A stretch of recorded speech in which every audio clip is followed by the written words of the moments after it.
Hi friends, ఎలా ఉన్నారు? నేనైతే చాలా బాగున్నాను. మీరైతే ఎలా ఉన్నారో కామెంట్ సెక్షన్లో కామెంట్ చేయండి. ఈరోజు మనము తోటకూర పులుసు కూర ఎలా తయారు చేసుకోవాలో చూద్దాము. దానికన్నా ముందు మీరు ఇంతవరకు నా ఛానల్ కనుక సబ్స్క్రైబ్ కనుక చేసుకోకపోతే సబ్స్క్రైబ్ చేసుకోండి.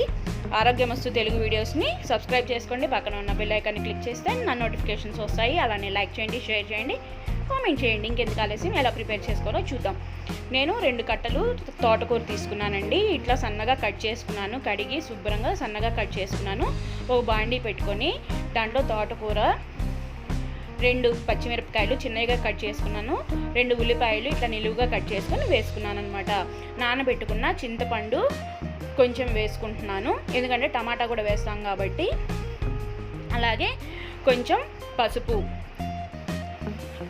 మీకు సరిపడినంత కారం కూడా వేసుకోండి. నేను 1.5 స్పూన్ కారం వేసుకున్నాను. అలాగే పచ్చిపప్పు వేసుకుంటున్నాను. ఇవన్నీ వేసుకొని కొంచెం ఒక చిన్న గ్లాస్ నీళ్లు వేసుకొని బాగా ఉడికించుకోవాలన్నమాట. ఎప్పుడైనా మనం ఆకుకూర ఉడకబెట్టేటప్పుడు కానీ మనం మూత పెట్టకూడదండి. మూత పెడితే కలర్ చేంజ్ అయ్యిద్ది. మూత పెట్టకుండా ఉడికించుకోవాలి. అప్పుడు మనకి కలర్ అనేది గ్రీన్ కలర్లోనే మనకి అట్లానే ఉంటుందన్నమాట. ఇట్లా బాగా ఉడకాల. చూసారు కదా, నీళ్ళు మనం కొంచెం పోసినా కూడా బాగా నీరు అనేది వచ్చింది.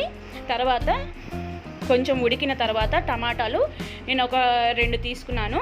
ఆ 2 ఇట్లా చిన్నగా కట్ చేసుకొని వేసుకుంటున్నాను అన్నమాట. ఇవి కూడా బాగా ఉడకాల. ఇట్లా నేను చూపించినట్టు ఉడికించుకోండి. బాగా ఇట్లా ఉడికిపోయిన తర్వాత ఒక 10 నిమిషాల పాటు ఉడికించుకోవాలి. ఉడికిన తర్వాత మనము ఒక స్మాషర్ ఉంటుంది కదా, స్మాషర్ కానీ లేకపోతే పప్పు గుత్తి కానీ ఉంటుంది కదా, దాంతో బాగా మెత్తగా నలుపుకోండి. ఇలా బాగా మెత్తగా నలిపినప్పుడు ఆకు అనేది బాగా నలిగిపోయిద్ది. ఉడికి ఉంది కాబట్టి శుభ్రంగా నలిగిపోయిద్ది అనమాట. అప్పుడు మనకి పులుసు కూర బాగా మంచి రుచినిస్తుంది.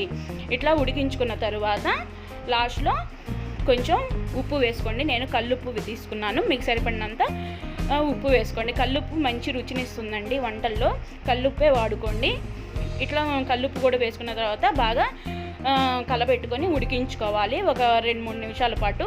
తర్వాత ఒక బాండీ పెట్టుకొని పక్కన దాంట్లో నూనె వేసుకొని పోపు గింజలు అన్నీ వేసుకోవాలి. ఆవాలు, మినపప్పు, జీలకర్ర, ఎండుమిరపకాయలు, వెల్లుల్లిపాయలు, కరివేపాకు అన్నీ వేసుకొని బాగా వేయించుకోవాలి. ఇట్లా గోల్డెన్ బ్రౌనిష్ కలర్ వచ్చేదాకా వేయించుకోవాలి. తర్వాత కొంచెం ఇంగువ యాడ్ చేసుకుంటే కూరలకి మంచి రుచినిస్తుంది. అట్లా ఇంగువ కూడా వేసేసి బాగా వేయించుకోవాలి. తర్వాత ముందుగా మనం ఉడికించుకున్న తోటకూరలో వేసుకోవాలి. అంతేనండి, సింపుల్గా చేసేసుకోవచ్చు. తోటకూర పులుసు కూర రెడీ అయిపోయింది. ఇది చపాతీలో కానీ అన్నంలో కానీ చాలా చాలా రుచిగా ఉంటుంది. ఇది బేసిక్ కూర అనమాట. అందుకని సింపుల్గా చూపించేశాను. మీకు కనుక నచ్చినట్టయితే లైక్ చేయండి, షేర్ చేయండి, కామెంట్ చేయండి.